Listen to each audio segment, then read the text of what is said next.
के लिए इस थेरेपिस्ट वेडनेसडे क्लास में आप सभी का स्वागत है, अभिनंदन है। और यह सतत क्लास पिछले 10 महीनों से आप सभी के ज्ञानवर्धन के लिए निरंतर चल रही है, जिसमें आज की क्लास भी डॉक्टर प्रकाश खेतान साहब देने वाले हैं, जो एंडोक्राइन ग्लैंड्स से संबंधित आप पिछले 2 क्लासेस की सीरीज में पढ़ते आ रहे हैं। वो सभी थेरेपिस्ट के लिए काफी उपयोगी, काफी इंफॉर्मेटिव और इंसाइटफुल लेक्चर रहा है, और उसी की कड़ी में, उसी की श्रृंखला में आज का भी यह लेक्चर आयोजित होगा। डॉक्टर खेतान साहब को आमंत्रित करें इसके पहले हम चलते हैं एक्यूप्रेशर शोध प्रशिक्षण एवं उपचार संस्थान प्रयागराज के हेडक्वार्टर, जहां से प्रार्थना आयोजित होगी। से पहले हम 3 बार ओम शब्द का पारायण करेंगे। उसके बाद हम अपनी स्पाइन को सीधी करके संस्थान की प्रार्थना को शुरू करेंगे।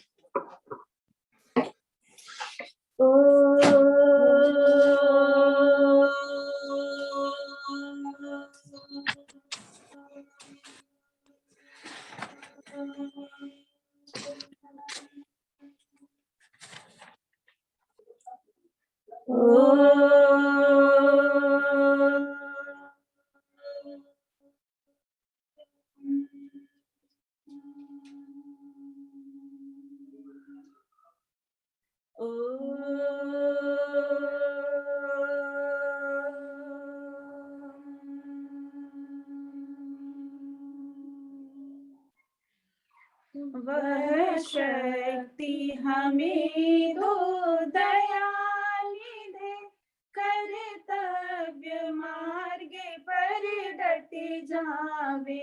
वह शक्ति हमें दो दयालु दे, कर्तव्य मार्ग पर डट जावे। पर सेवा पर उपकार में हम निज जीवन सफल बना जावे। वह शक्ति हमें दो दयालु दे, कर्तव्य मार्ग पर डट जावे।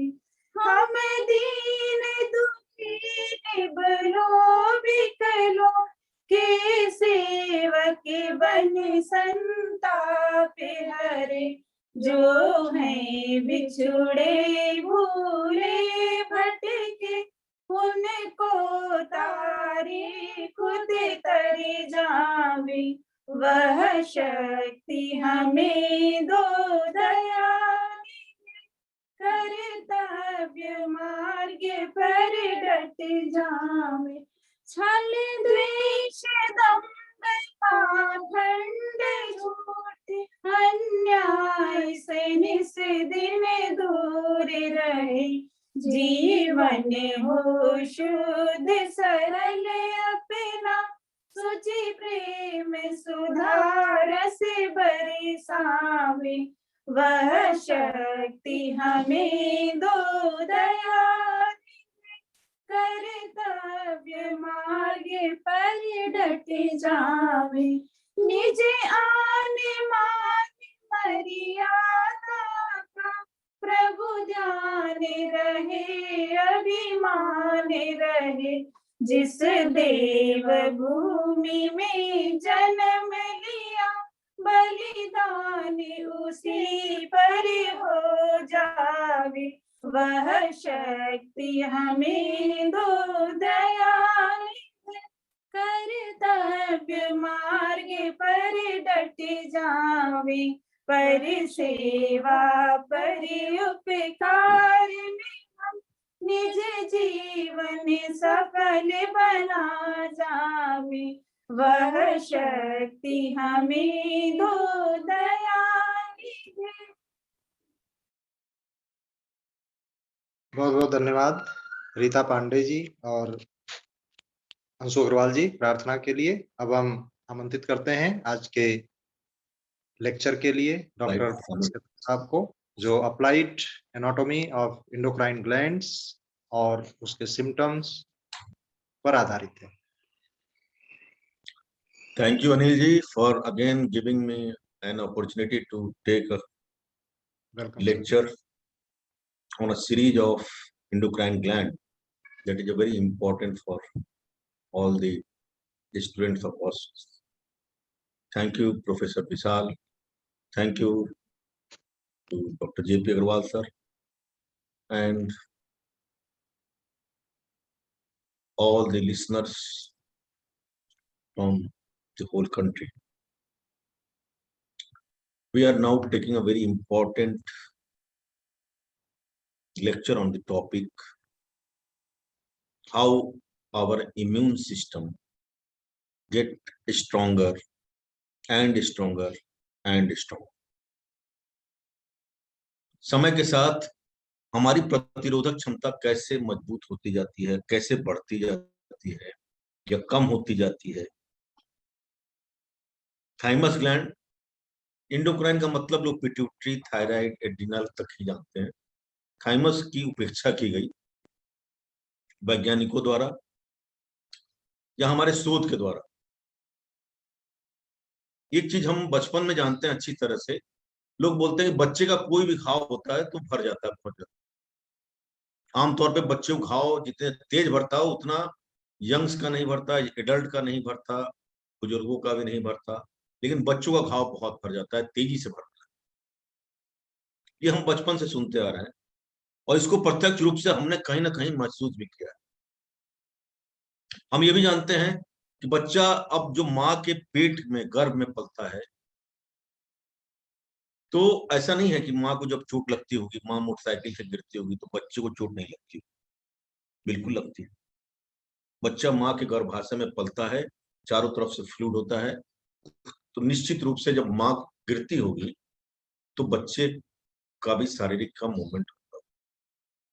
या माँ को बुखार होता होगा तो ऐसा नहीं कि बच्चे का टेम्परेचर वेरिएशन नहीं,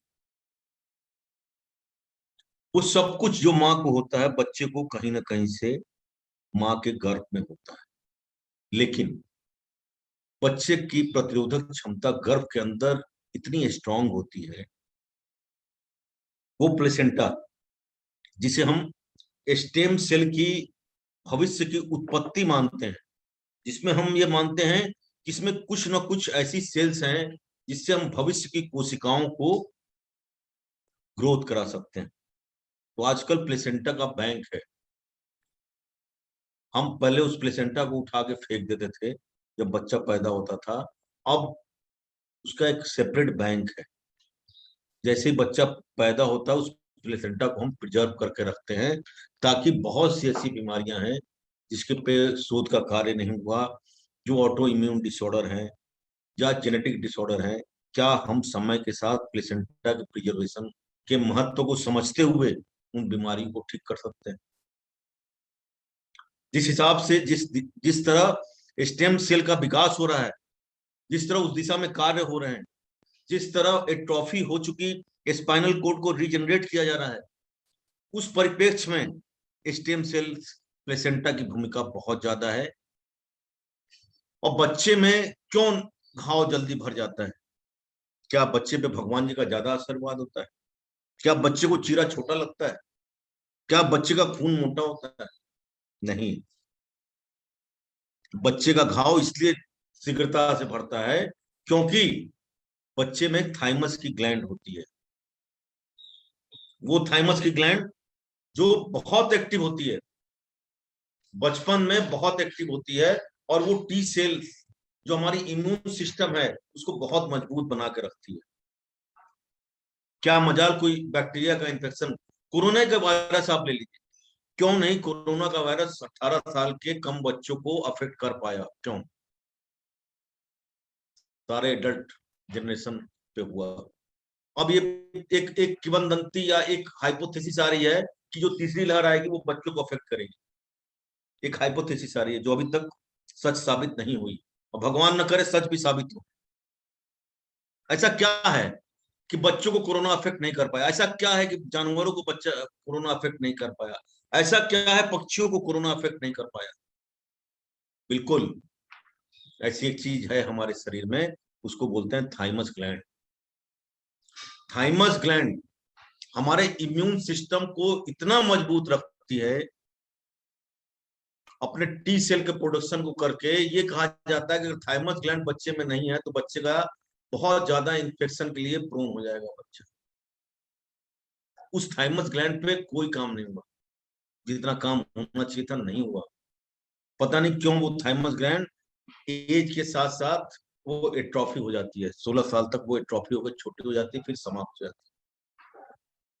अगर उस थाइमस ग्लैंड को देखें, आप देखिए थाइमस ग्लैंड आपकी दिख रही है, ये स्टर्नम के जस्ट पीछे होती है। ये हमारा स्टर्नम होता है, इसे हम चेस्ट की बोन या ब्रेस्ट बोन अपनी माता बहनों में ब्रेस्ट बोन बोलते हैं। इस ब्रेस्ट बोन स्टर्नम के 3 पार्ट होते हैं अगर आप जाने तो। मैनिब्रा स्टर्नाई होती है, बॉडी होता है और नीचे टेल होता है।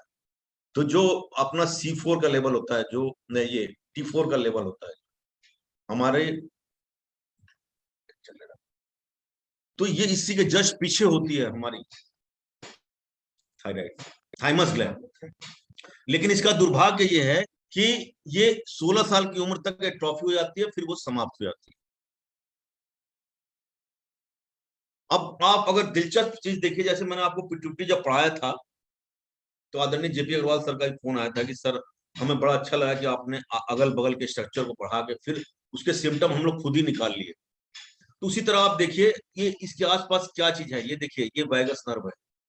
अगर थाइमस का कोई ट्यूमर होता है, कोई ग्रोथ होती है, तो ये वैगस कहाँ जाएगा देखिए आप।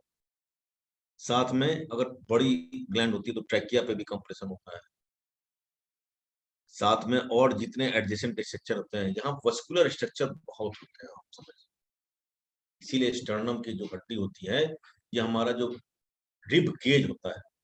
और देखिए कैसी संरचना भगवान ने दी है, कैसे मानव को बनाया है कि बाइपीडल मूवमेंट तो उसने दिया ही, साथ में इसके नीचे जितने वाइटल स्ट्रक्चर हैं, वस्कुलर स्ट्रक्चर वो दिया। अब आप सोचिए, हम जब हार्ट का ऑपरेशन करते हैं, ओपन हार्ट सर्जरी, इसी स्टर्नम को काट के हम अपने इस रिब केज को पूरा तरह 2 भाग में पलट देते हैं और फिर हार्ट की सर्जरी करते हैं। निश्चित रूप से स्वाभाविक है कि अगर थाइमस विद्यमान होता तो थाइमस को वहां पे हमें सेक्रीफाइस करना।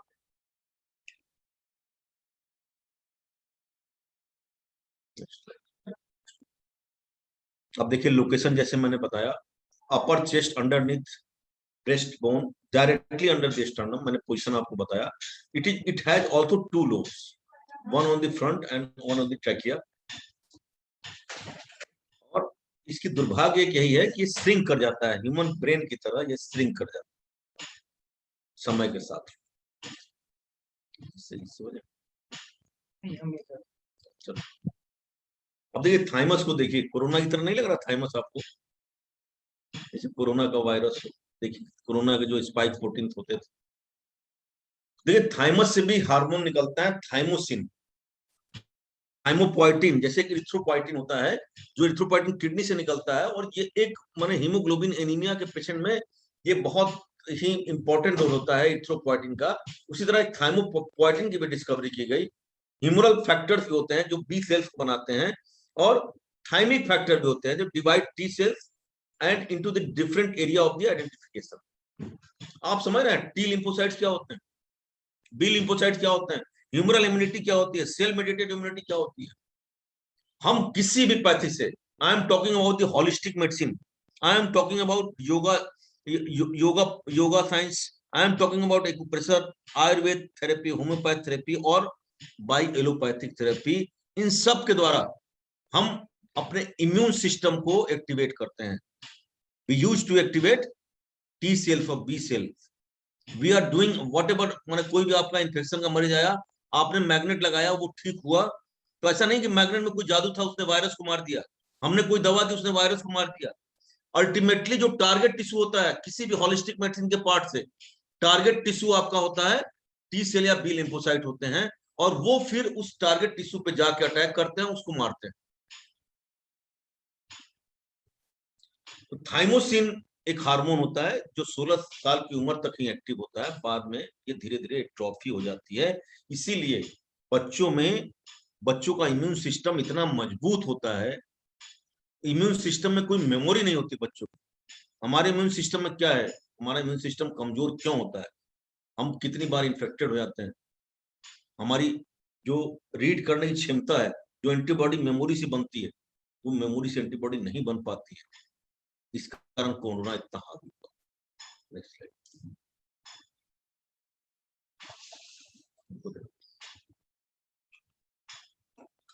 अब इसका इंपॉर्टेंस देखिए, इंपॉर्टेंट क्या है इसका, ये आपके इम्यून सिस्टम को एक्टिवेट करता है, बनाता है, help to prevent disease and infection.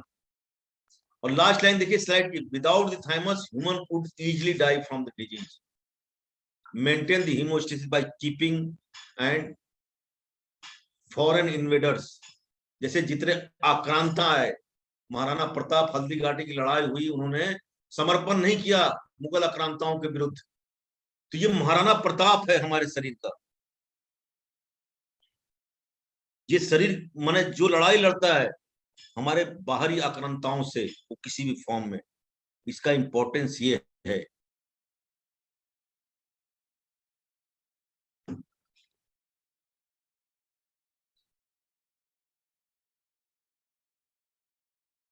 Next slide. इससे जाएगा,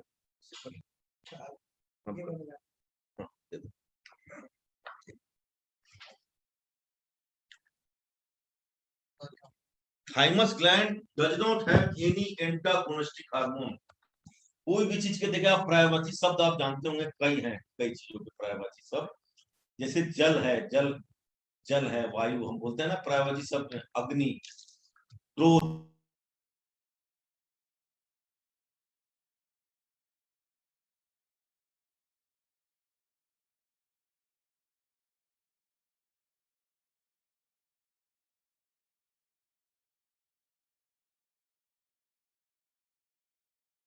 नहीं हुई है। मैं अपने इंडोक्राइन के लेक्चर में इस बात पे जोर देना चाहूंगा कि पीनियल ग्लैंड और थाइमस पर भी उतनी डिस्कवरी नहीं हुई।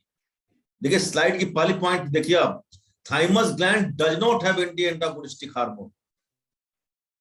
फीडबैक मैकेनिज्म है ही नहीं, यहाँ पे कोई पर्यायवाची शब्द है ही नहीं। Thymus gland has little to feedback mechanism, either because they don't exist or not enough known about the gland, as I told you.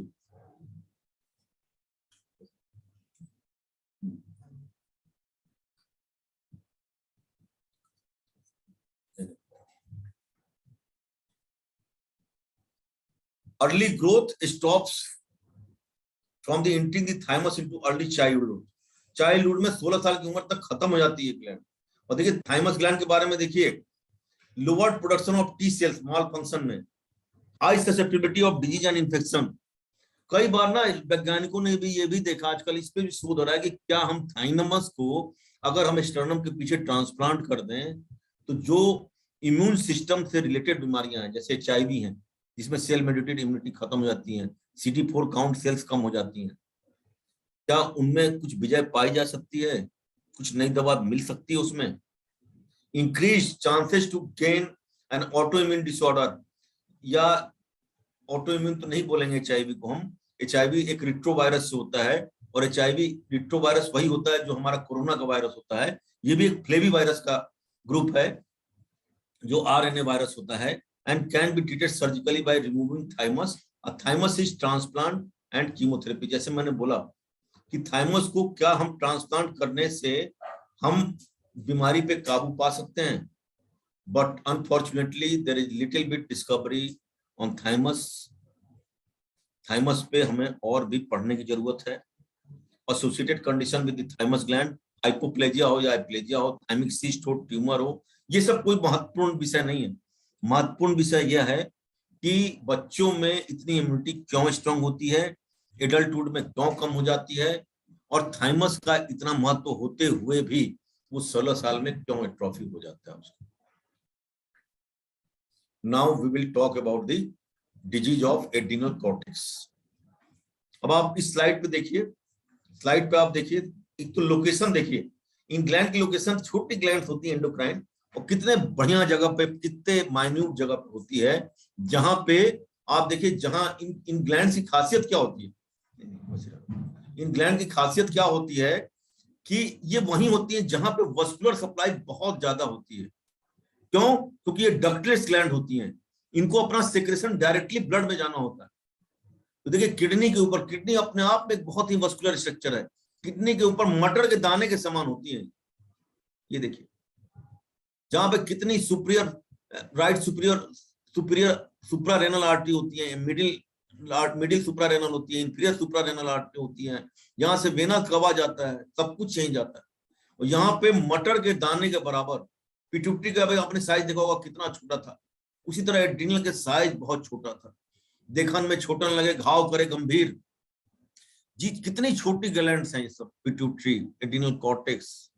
इनका ग्राम देखिए तो 1.5 ग्राम 2 ग्राम इतना वेट होता है। और इनका कितना देखिए, अगर इनका आप इस चीज को देखिए, ये मैं आपको विशेष रूप से पढ़ाना चाहूंगा कि जो एड्रिनल ग्लैंड होती है, देखिए कैप्सूल होता है, ये दिख रहा है कैप्सूल, कैप्सूल का जब हमने कट किया तो एक एड्रिनल कॉर्टेक्स होता है और अंदर एड्रिनल मेडुला होता है। It is very important. Adrenal gland में सबसे इंपॉर्टेंट चीज यही चीज है। पहला तो इसका लोकेशन जो हमने बताया आपको, दूसरा ये देखिए अगर हम इसका कट करते हैं, सबसे पहले कैप्सूल होता है, फिर एड्रिनल कॉर्टेक्स होता है, एड्रिनल मेडुला होती है। अब इसके अंदर के भाग को देखिए आप, एड्रिनल कॉर्टेक्स को में 3 टिश्यू होते हैं, इसको हम GFR, आप एक फॉर्मूला बना लीजिए, GFR जैसे होता है ना ग्लोमेरुलर फिल्ट्रेशन रेट, जब हम किडनी के बारे में बात करते हैं वो GFR नहीं है, एक फॉर्मूला है, ऊपर से नीचे GFR है। तो जोना ग्लोमेरुलोसा, जोना फैसिकुलेटा और जोना रेटिकुलरिस। अब देखिए कितने 3 इंपॉर्टेंट हार्मोन आपके शरीर में सिक्रेट करता है छोटी सी ग्रंथि। जोना ग्लैंडुलोसा सिक्रेट करता है मिनरलोकोर्टिकॉइड का, मेनली एल्डोस्टेरोन। जोना फैसिकुलेटा सिक्रेट करता है ग्लूकोकॉर्टिकोस्टेरॉइड का, ग्लूकोकॉर्टिकोइड के बारे में आप जानते होंगे। और जोना रेटिकुलरिस करता है एंड्रोजन। और इसके नीचे होता है एड्रिनल मेडुला। जैसे आप बोन देखते हैं ना, बोन का सेक्शन लीजिए तो बोन में भी 2 पार्ट होते हैं, कॉर्टेक्स और medulla.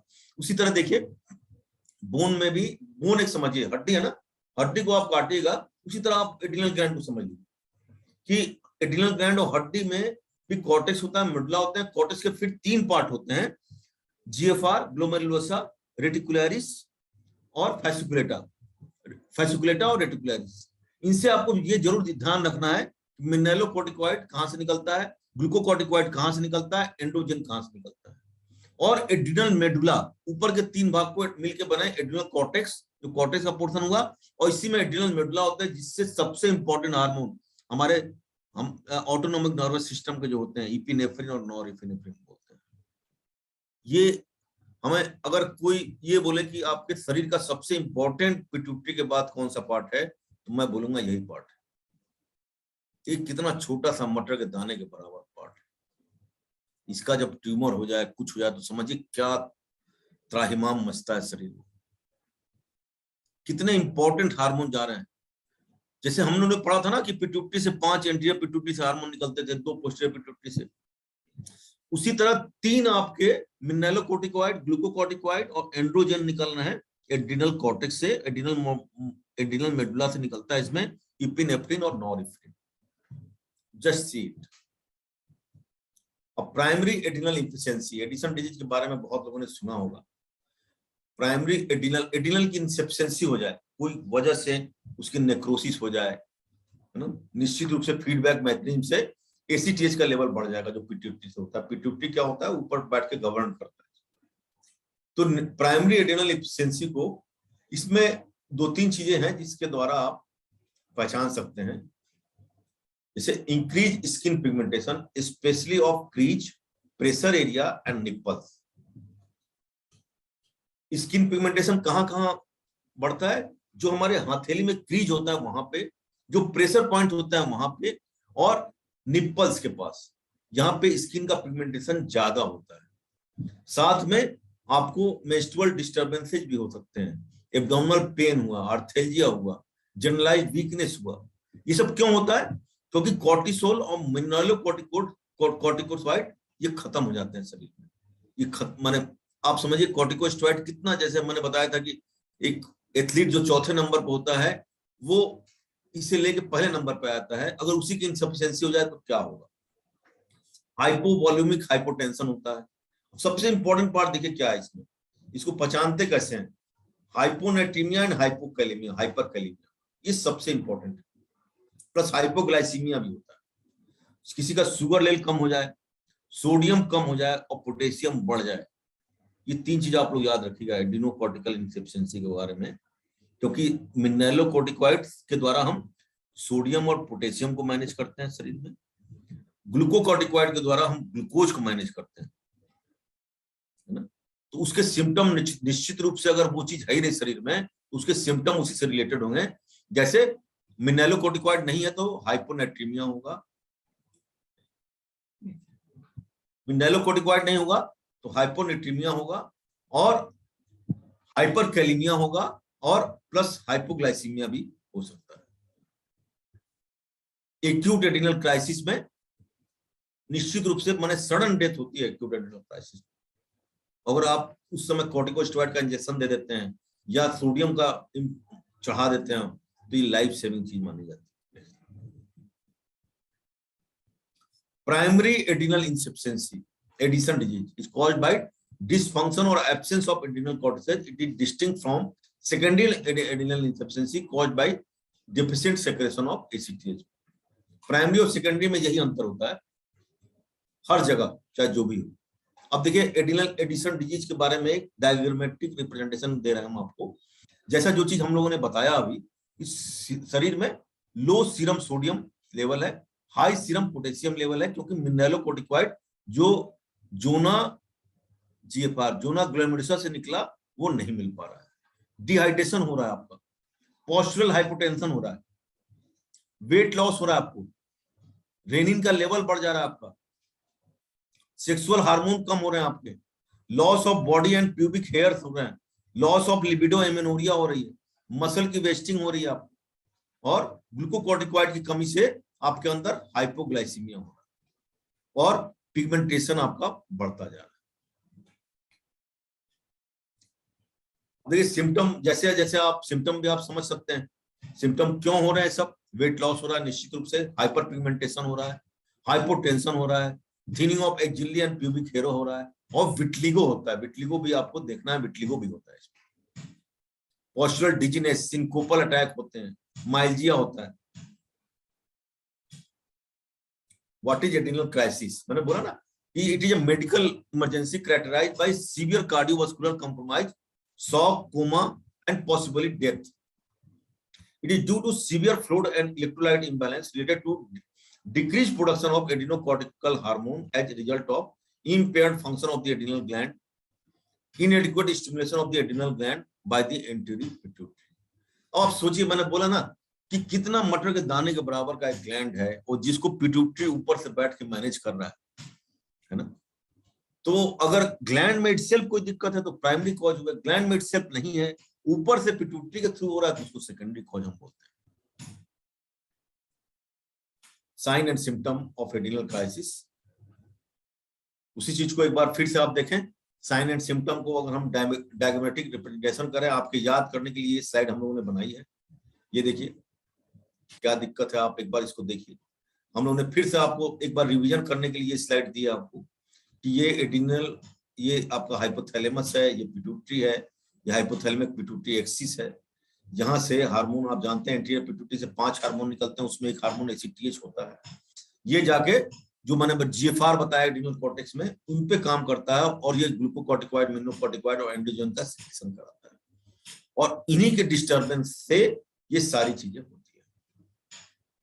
Headache, difficulty in speech, slurred voice, neurological deficit, severe vomiting, diarrhea, lethargy, low back pain, abdominal leg pain, pale skin, shivering, loss of appetite, low blood sugar, confusion, low or high blood pressure, seizures.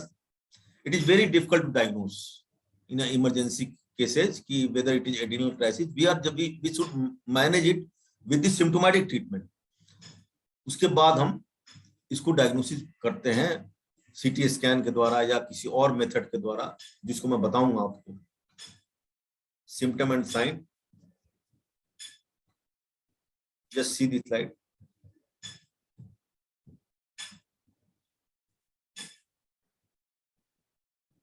Orthostatic hypotension एक बहुत ही common finding होती है।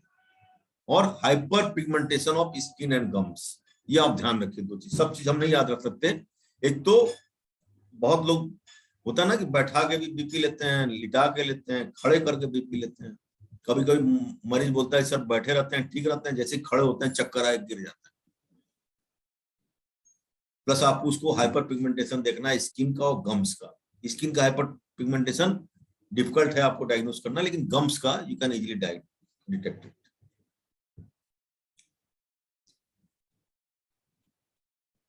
Just see this slide. We have already explained it.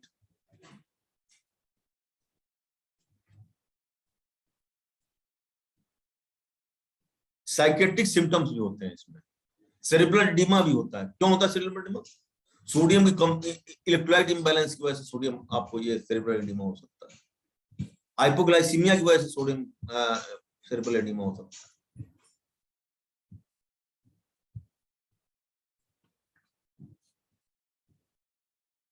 अब ये देखिए, जिसको आपको main आपको डिटेक्ट करना है, hyper pigmentation of skin and gum eventually occurs in most patient of the Addison disease and caused by increased pituitary secretion of the alpha MSH.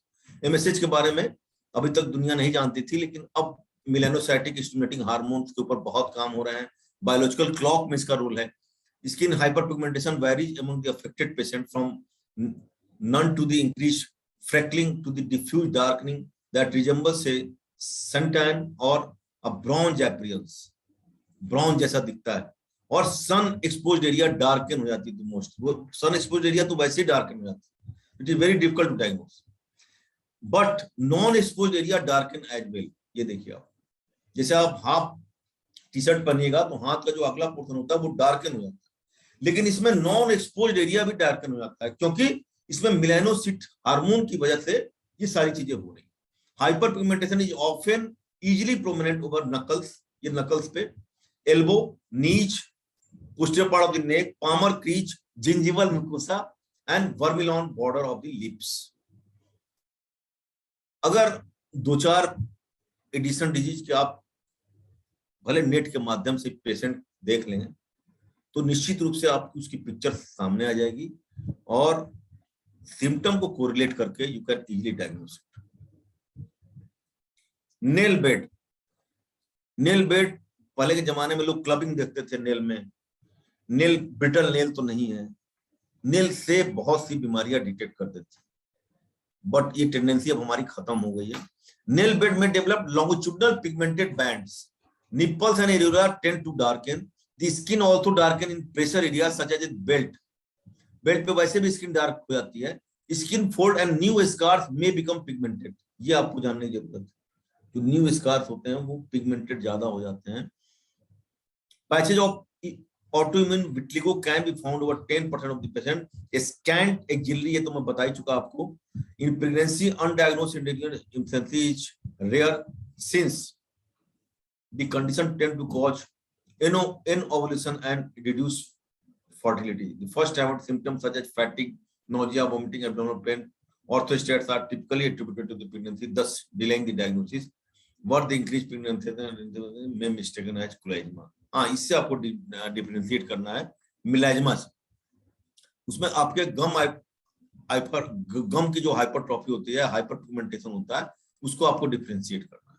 Plus मिलाजमा में कभी भी सोडियम की कमी नहीं होगी, पोटेशियम की अधिकता नहीं होगी, आपको ग्लूकोज का कोई हाइपोग्लाइसीमिया नहीं होगी। एडिनल इनसफिशिएंसी को डायग्नोज करना it is a very difficult task, it is a very, बहुत क्लिनिकल सेंस इसके लिए चाहिए होगा आपको, but you can diagnose. Undiagnosed adrenal can cause intrauterine growth retardation and foetal loss, ये भी एक इंपॉर्टेंट कारण होता है foetal loss. Acute adrenal crisis is an immediate threat to the life. Affected patient may be managed, मैंने बोला symptomatically हम manage कर सकते हैं। Acute deterioration to the health, typically the acute gastrointestinal symptom, fever that can mimic an abdominal emergency. Patient also frequently experience back pain, arthalgia, profound fatigue. They may have delirium or coma, sometimes aggravated by hypoglycemia. तो आपको सबसे पहले देखिए, medical emergency में कोई भी आता है तो उसका आरबीसी देखते हैं। आरबीसी के कई कारण होते हैं, सॉरी आरबीएस देखते हैं, रैंडम ब्लड शुगर लेवल देखते हैं। कई में ना हमने ये भी देखा कि 10 तक ब्लड शुगर लेवल आया था, और आप 25% ड्रग चलाइए, आएगी तुरंत उसमें फायदा मिलता है। Adrenal crisis is marked by orthostatic dizziness and hypotension.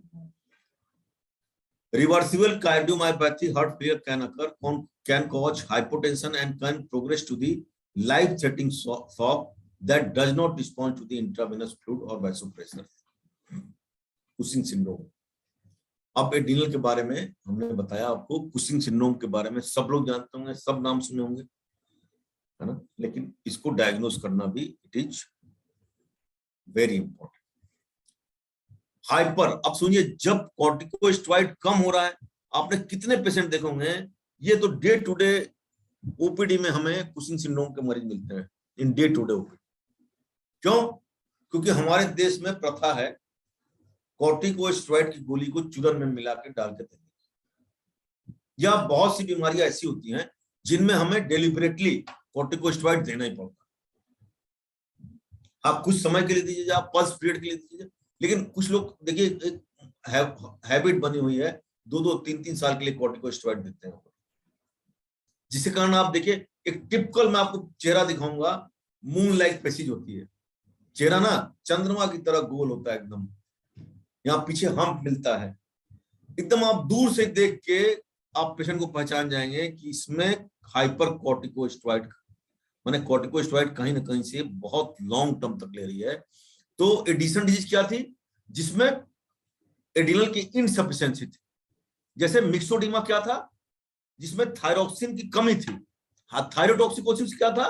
कि थायरोक्सिन की अधिकता थी।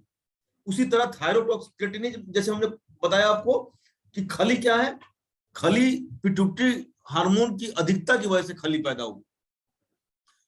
उसी तरह जो कुशिंग सिंड्रोम है, ये इसकी अधिकता से पैदा हुई बीमारी है। इसमें सेंट्रल ओबेसिटी होती है, हर्सुटिज्म होता है, बहुत इंपॉर्टेंट है, पर्पल स्ट्राया होते हैं, ऑस्टियोपोरोसिस बहुत ज्यादा होती है, जिनमें कॉर्टिकोस्टेरॉइड देते हैं उनमें ऑस्टियोपोरोसिस हो जाती है, वुंड हीलिंग नहीं होती, हाइपरटेंशन होता है क्योंकि कॉर्टिकोस्टेरॉइड से हाइपरटेंशन देने से होता है, हाइपरग्लाइसीमिया रहता है। ये बहुत इंपॉर्टेंट है, it is a very important thing, you must remember it. इसके फिर से मैं सिम्टम आपको बता रहा हूँ, अभी इसके डायग्राम दिखाऊंगा तो उससे और आपको समझ में आएगा। सेंट्रल ओबेसिटी होती है, हाथ पांव, सेंट्रल ओबेसिटी का मतलब हाथ पांव थिनिंग होती है, लेकिन जो बीच का पोर्शन होता है सेंट्रल, ये ओबेसिटी होती है, इसलिए इसको पहचानना बहुत आसान होता है। पर्पल स्ट्राया होते हैं इसमें, हर्सुटिज्म होती है इसमें, हड्डियां बहुत ऑस्टियोपोरोटिक हो जाती हैं, हाइपरग्लाइसीमिया, हाइपरटेंशन होता है इसमें, और अगर आप जांच कराइएगा इसमें तो इलेवेटेड सीरम कोर्टिसोल लेवल, जैसे मैंने बताया कि कोर्टिसोल की अधिकता की वजह से होती है।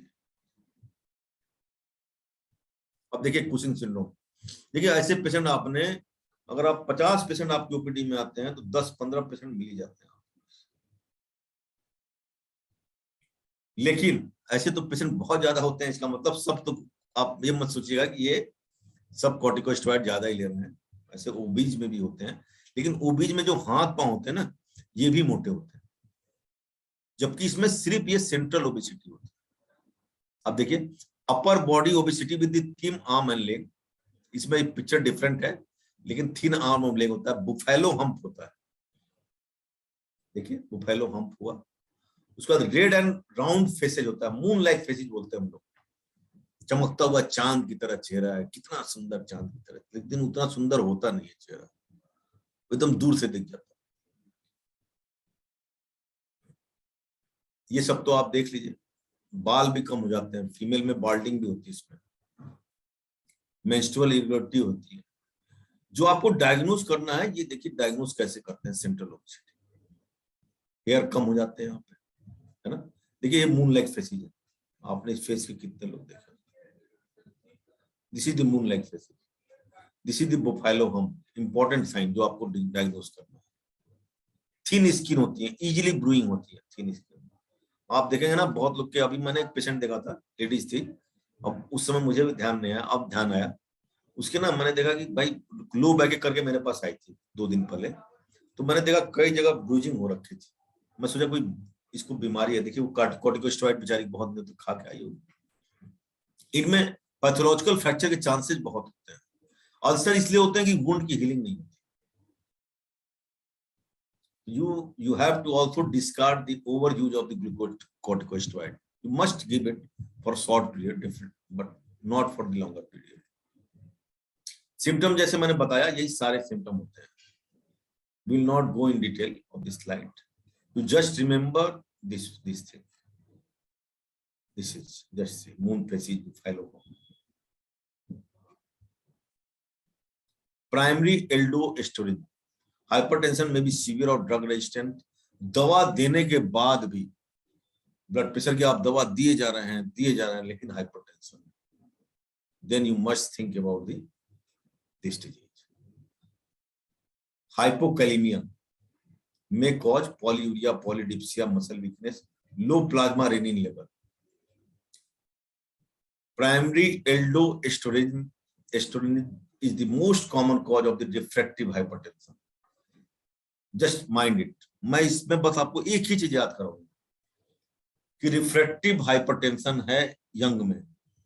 कोई भी दवा देने के बाद भी आपका जो ब्लड प्रेशर है वो कम नहीं हो रहा है. You must think about it. Patient have hypertension that is typically moderate but may be severe. Some patient have only diastolic hypertension. आप अपना एक कॉमन प्रैक्टिस देखते होंगे, बिना स्टेथोस्कोप के हम लोग ब्लड प्रेशर लेते हैं और हमारे जो पैरामेडिकल स्टाफ होते हैं वो सीधे बोल देते हैं बिना स्टेथो के कभी आप डायस्टोलिक ब्लड प्रेशर ले ही नहीं सकते. आप देख के तुरंत वो बोल देते हैं कि सर 120/80 बीपी. आप 120 तो ले सकते हैं, 80 को आप बिना स्टेथो के नहीं ले सकते. आप अब देखिए, हाइपरटेंशन के साथ edema is rarely seen in the primary aldosterone. साथ में मसल वीकनेस भी होती है. क्यों? क्योंकि हाइपोकैलेमिया. तो आपको सबसे इंपॉर्टेंट चैप्टर तो हमने पहली बार पढ़ाया इलेक्ट्रोलाइट इम्बैलेंस, फिर हमने विटामिन हम लोग ने देखा, फिर हम इंडोक्राइन पे गए. तो जो हम लोग इलेक्ट्रोलाइट इम्बैलेंस देख रहे थे उसकी जो मेन ग्लैंड है वो यही एड्रिनल कॉर्टेक्स मेडुला है. अब देखिए फियोक्रोमोसाइटोमा, ये बहुत इंपॉर्टेंट है. देखिए pheochromocytoma and paraganglioma, attacks of headache, perspiration, palpitation, anxiety. आप सोचिएगा कि मैंने बहुत अटैक होता है, सीवियर हेडेक होता है, उसको पसीना पसीना हो जाता है, धड़कनें बढ़ जाती है, चिंता बढ़ जाती है, तो सबको होता है भाई.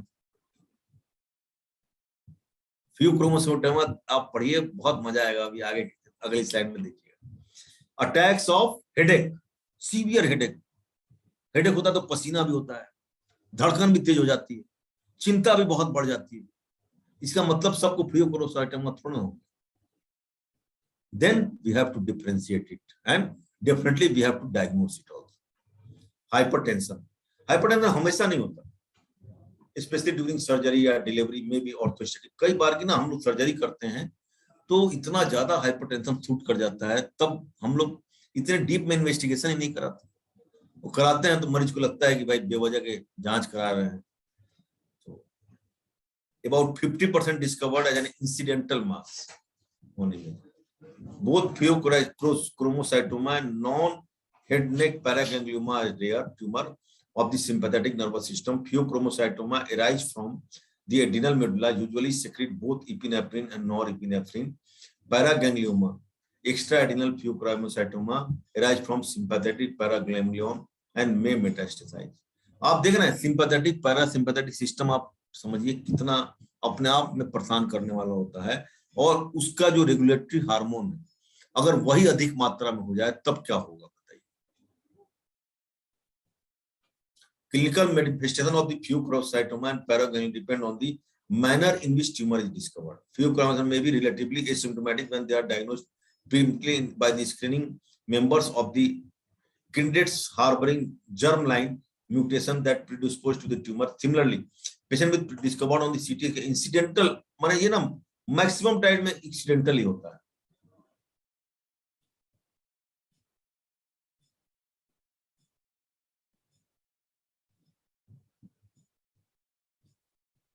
फियोक्रोमोसाइटोमा बस एक नाम आप जानिए. तो आज के लेक्चर में हम लोगों ने सबसे पहले एडिशन डिजीज, पहले थाइमस के बारे में पढ़ा, फिर हमने एडिशन डिजीज के बारे में पढ़ा, फिर हम कुशिंग सिंड्रोम के बारे में पढ़े, फिर प्राइमरी एल्डोस्टेरोन बढ़ जाएगा तो क्या होगा, फिर हम एपिनेफ्रिन और नॉरएपिनेफ्रिन के बारे में हम लोगों ने देखा कि अगर ये बढ़ते हैं तो क्या होगा। अब जैसे मैंने आपको बोला था कि न्यूरो इंडोक्राइनल ट्यूमर भी होते हैं। न्यूरो इंडोक्राइनल ट्यूमर क्या होते हैं? They are non-secretory or secretory without clinical manifestation, may be detected incidentally or may present with the weight loss, abdominal loss, jaundice. Carcinoid tumor arise from the intestine, lungs, secrete serotonin and may metastasize. Neuroendocrine tumour भी बहुत आजकल diagnose कर होते हैं, जैसे इंसुलिनोमाज है, वो इंसुलिनोमाज आप समझिए कि इंसुलिन का इतना सिक्रेशन हो जाता है शरीर में कि हाइपोग्लाइसीमिया होती है।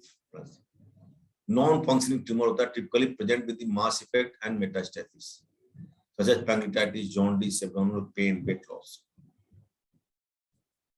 गैस्ट्रिनोमाज भी हो सकते हैं न्यूरोएंडोक्राइन ट्यूमर।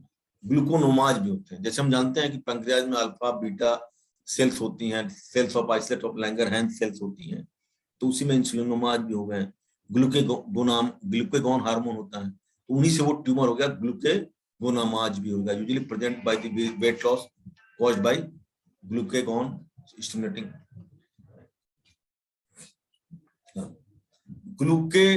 ग्लूकेगोनोमा सिंड्रोम देखिए आपको क्या है। Diabetes mellitus develop in about 35%। जो ग्लूकोज का माने पर्टिकुलर न्यूरोएंडोक्राइन ट्यूमर ये होते हैं जो पर्टिकुलरली छोटे छोटे जो अल्फा सेल्स बीटा सेल्स होते हैं या आइसोलेट ऑफ लैंगरहैंस होते हैं, उनका ट्यूमर अगर हो तो जिस हार्मोन का होगा, जिस हार्मोन की अधिकता होगी उसी के अनुसार उसके सिम्टम होंगे। निश्चित रूप से इसमें glucagon stimulate gluconeogenesis related to the protein का कैटाबॉलिज्म होने लगता है। कई तरह से हम शरीर में ग्लूकोज बना सकते हैं, फैट से भी ग्लूकोज बना सकते हैं। हम प्राइमरी जो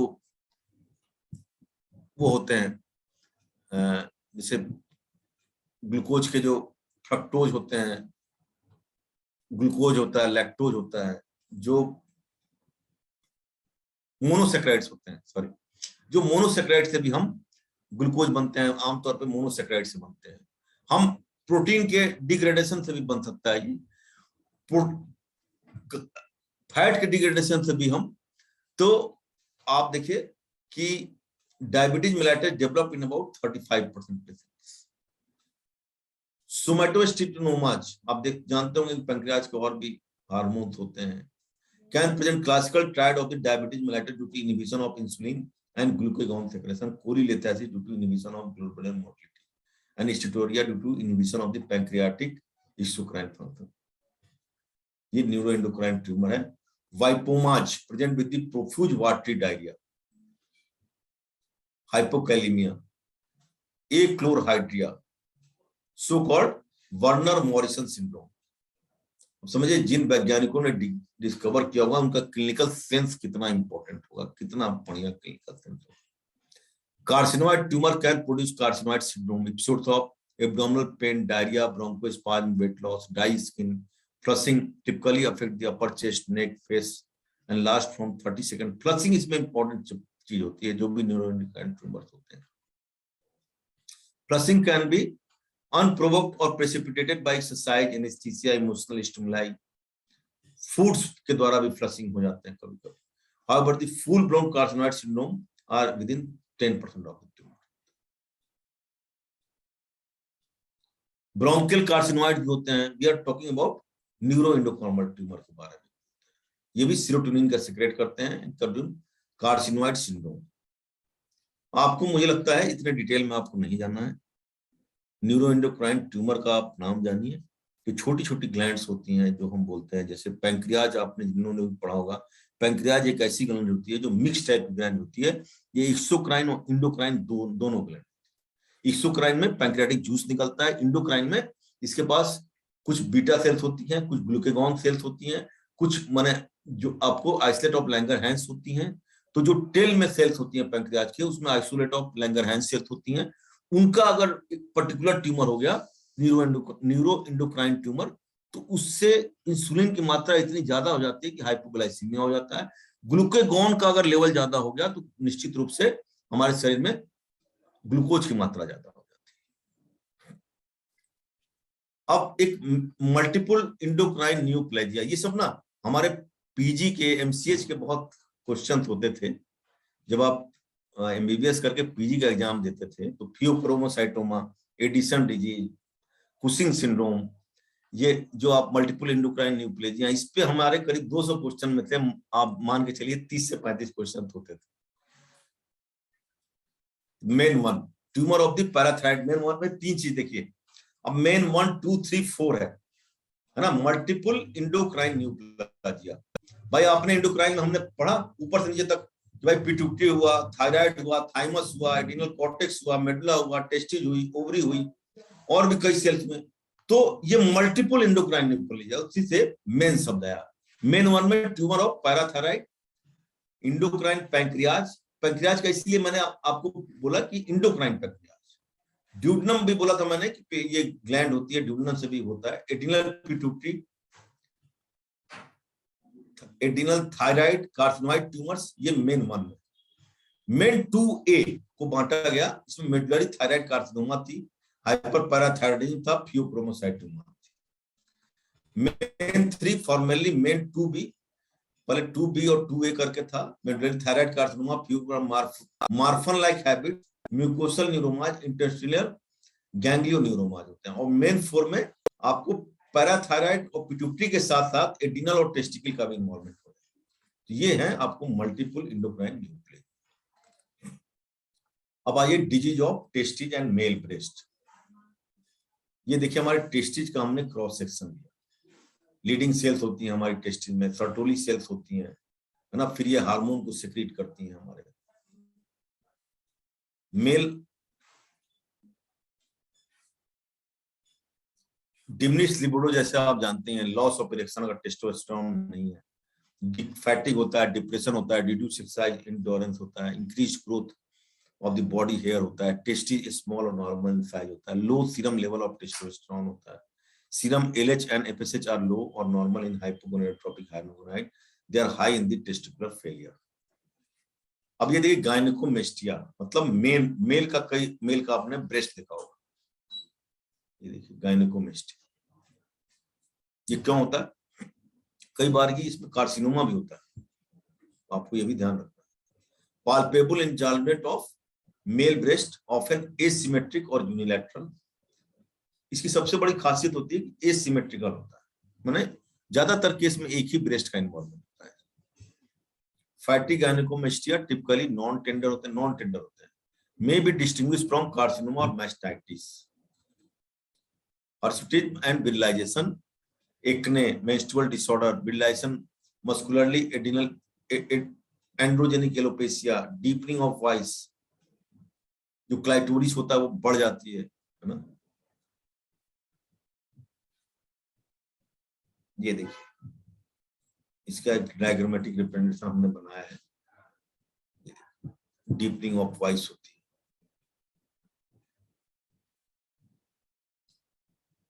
अब एंड्रोजन का थोड़ा सा इंक्रीज होगा तो इंक्रीज सेक्सुअल हेयर, चिन पे, अपर लिप पे, एब्डोमेन, चेस्ट पे, increase sebaceous gland activity, produces acne, menstrual irregularity हो जाती है। If androgen excess is produced then defeminisation, मैंने फीमेल कैरेक्टर धीरे धीरे लॉस हो जाता है। hirsutism, quantitative using of the pheromone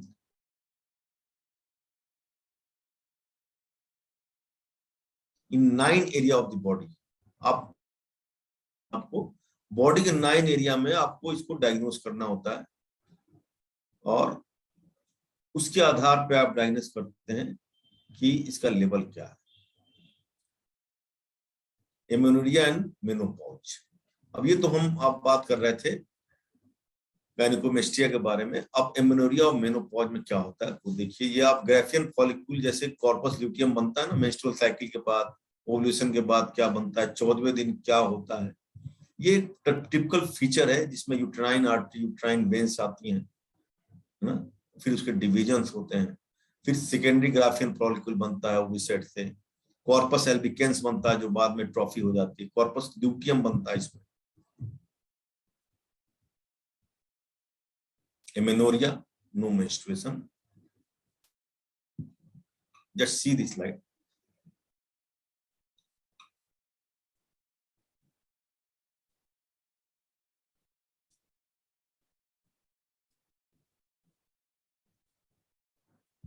menopause में ना एक जो 40 से 45 वाली उम्र होती है वो बड़ी डेट्रीमेंटल एज होती है, क्योंकि उसी समय बहुत से हार्मोनल चेंजेस शरीर में होते हैं। उस समय आपको लॉस ऑफ लिबिडो भी होता है, कई साइकेट्रिक डिस्टर्बेंस भी होती है हमारी माताओं बहनों को उस एज ग्रुप में। तो उनको भी अगर उस एज ग्रुप की लेडीज हैं तो आप अगर कोई साइकेट्रिक डिस्टर्बेंस से आती हैं, किसी और प्रॉब्लम से आते हैं, तो आपको मेंस्ट्रुअल हिस्ट्री लेना बहुत जरूरी है। देखिए इसमें हर चीज दिखाई गई है।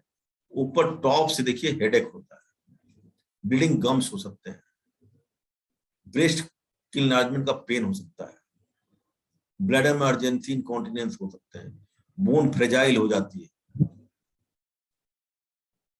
वजाइना का ड्राइनेस हो जाता है, इसमें स्किन ड्राई हो जाती है, हार्ट में पाल्पिटेशन हो सकता है, लॉस ऑफ एयर हो सकते हैं, हॉट फ्लैशेज एक बहुत इंपॉर्टेंट सिम्टम होता है, हॉट फ्लैशेज, प्राइमरी एमेनोरिया।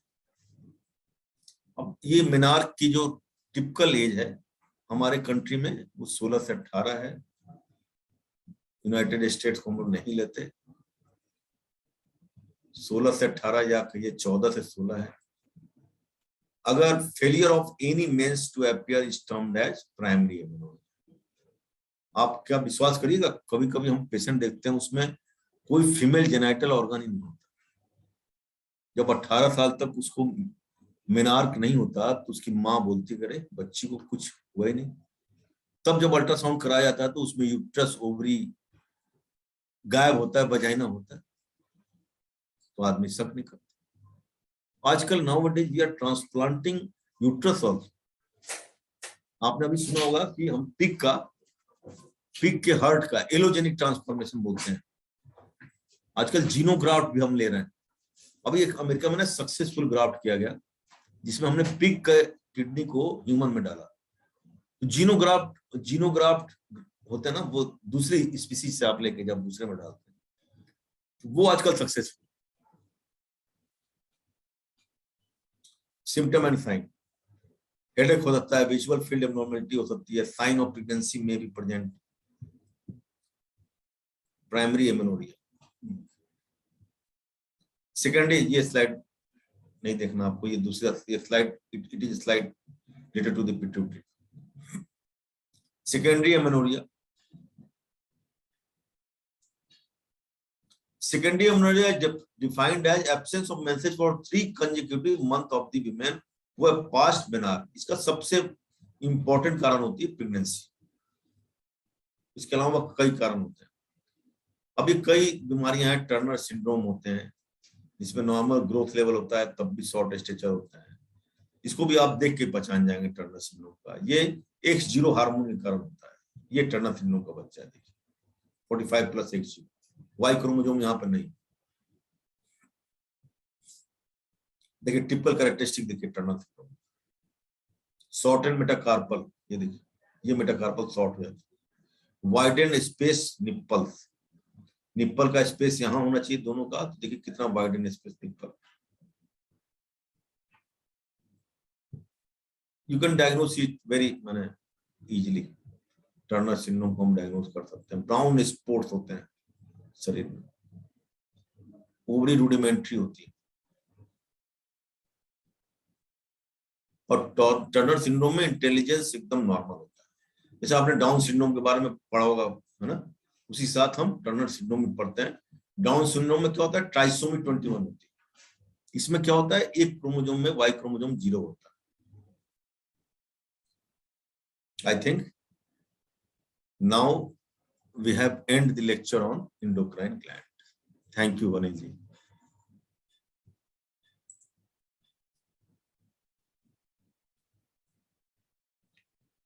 क्या सर क्वेरी सेशन ले लें अभी? हाँ ले लें। Okay sir.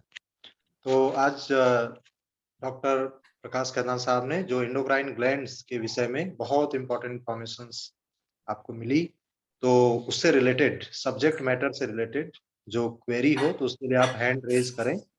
स्क्रीन पे क्लिक करेंगे, राइट में 3 डॉट्स आते हैं, उसमें मोर लिखा रहता है, उसके ऊपर क्लिक करेंगे तो हैंड रेज का ऑप्शन आएगा। स्वाति तिवारी जी, आप पूछिएगा। जी सर। सर अभी सर ने बताया कि बफेलो हम्प पीछे जो हो जाता है और ओबेसिटी आ जाती है, तो जिसको खाली बफेलो हम्प ही हो और कोई सिम्टम्स ना हो तो फिर क्या करेंगे? बफेलो हम्प बोलेंगे मैडम, कुछ नहीं बोलेंगे। नहीं, बट कई लोगों को खाली बफेलो हम्प होता है ना। मैडम मैंने उस समय आपको आप याद करिए, उस समय मैंने बोला था आपको कि you have to differentiate between normal obesity and normal people between Cushing syndrome. Cushing syndrome के साथ आपको 2-4 चीज और देखनी है। कुशिंग सिंड्रोम में हेयर ऊपर से देखिए तो ऊपर से हेयर कम होगा, एकदम चांद की तरह चेहरा होगा, गोल मटोल। ओके। सेंट्रल ओबेसिटी होगी मैडम। सेंट्रल ओबेसिटी का मतलब हाथ पांव पतले होंगे, स्ट्राया होंगे पूरे शरीर में, पर्पल स्ट्राया होते हैं। ओके। ये 3-4 चीजें होती हैं, उसके आधार पर हम कुशिंग सिंड्रोम डायग्नोस करते हैं। कोई भी आदमी मोटा होता है ना तो उसको बुफेलो हम्प हो जाता है, but we have to differentiate between buffalo hump and Cushing syndrome. Okay, thank you sir. Hema Gupta ji. Good evening sir. Sir मैं ये पूछना चाहती हूँ कि अगर मेनोपॉज हमारा ठीक से, मेनोपॉज का जो ड्यूरेशन है वो ठीक से निकल जाए, उसके लिए हमें क्या स्टेप्स लेने चाहिए during the age of 40 to 45? Lifestyle modification madam, जैसे that is the most important aspect हाँ जी that you must follow after the age of 40. Sir थोड़ा सा एक एग्जांपल। हाँ madam, it is the most important thing. 40 के बाद हमारी कई माताओं बहनें हैं जो 50-55 तक इस चीज को हम लोग खींच के ले जाते हैं। उसमें लाइफ स्टाइल मॉडिफिकेशन का मतलब आप सुबह टहलिए, योगा प्राणायाम करिए, आप तनाव मत लीजिए। ये जो उम्र होती है सबसे ज्यादा तनाव की उम्र होती है, और कुछ माताओं बहनों को तो आप समझिए 35 की उम्र में भी हो जाता है, 40 की उम्र में हो जाता है। अब आप समझिए जिनकी डिले मैरिज हुई हो, जिनकी 30-35 साल में मैरिज हुई हो और 40 साल में मेनोपॉज हो जाए तो कितना डेट्रीमेंटल होगा। इसलिए हमें life style modification is the most important thing to delay. Sir एक डाइट और थोड़ा सजेस्ट कीजिए कि डाइट में मैडम आप जितने, मैंने आपको जब विटामिन, अगर आपने विटामिन का लेक्चर लिया था तो मैंने आपको बोला था कि हमेशा जवान रहना है। जवान रहने का मतलब ये नहीं कि मैडम आपकी स्किन ग्लो करे, आपके बाल काले हों। जवान रहने का मतलब हमारे जो हार्मोन्स हैं, हमारी जो ग्लैंड्स हैं, हमारे अंदर के इंटरनल ऑर्गन्स हैं, वो भी जवान रहे। तो हमने आपको बोला था कि आप होल व्हीट ग्रेन लीजिए या जम्प्स लीजिए जिसमें टोकोफेरॉल होता है, विटामिन ई होता है। जितनी क्वांटिटी में आप ज्यादा लीजिएगा उतना आपको। Thank you very much. Okay, Alka Pandey ji. Alka ji. हाँ गुड अलका जी। इवनिंग। हाँ सर, सर मुझे ये पूछना था, एफएसएच हार्मोन से कंसीव करने में प्रॉब्लम आती है ज्यादा होने से, तो किसी तरीके से इसको कम किया जा सकता है क्या? डॉक्टर का मतलब कहना ये था कि इसको मतलब ये अपने ज्यादा है तो उसको कोई तरीका नहीं है कम करने का, जो सिंपल आप वॉक करिए, तो किसी तरीके से कम कर सकते हैं इसको, हार्मोन को। एफएसएच ज्यादा हो जाता है तो मैडम देखिए, ये जितने हार्मोन होते हैं अलका जी, वो सब निगेटिव और पॉजिटिव फीडबैक मैकेनिज्म से गवर्न होते हैं। तो यू हैव टू आइडेंटिफाई कि which are the negative feedback mechanism, which are the positive feedback mechanism जो पिट्यूटरी से एफएसएच को सीक्रेट करवा रहा है। तो आपको यूट्रस के कॉज को भी देखना है, आपको ओवरी के पास भी देखना है ना। उसी से कम ज्यादा हम उसी से कर सकते हैं। जब इसके हम फीडबैक मैकेनिज्म को जानेंगे तब। हमने आपको ये भी बताया कि थाइमस में कोई फीडबैक मैकेनिज्म नहीं है।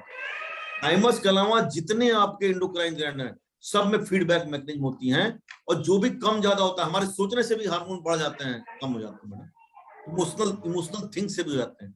इससे पहले बहन एक पूछा ना उन्होंने सवाल, कि हम मेनोपॉज को कैसे डिले कर सकते हैं।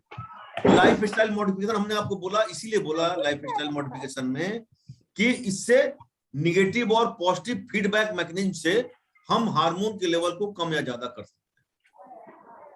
अच्छा, मतलब डॉक्टर का कहना है कि आप वॉक करके इसको कम कर सकते हैं, तो ये सही है? मतलब कोई मैडम मेडिसिन नहीं है एकदम इसका? 100% सही है। खुश रह के, खिलखिला के, हंस के, तनाव न लेकर आप इसको कम ज्यादा कर सकते हैं। Okay, thank you sir.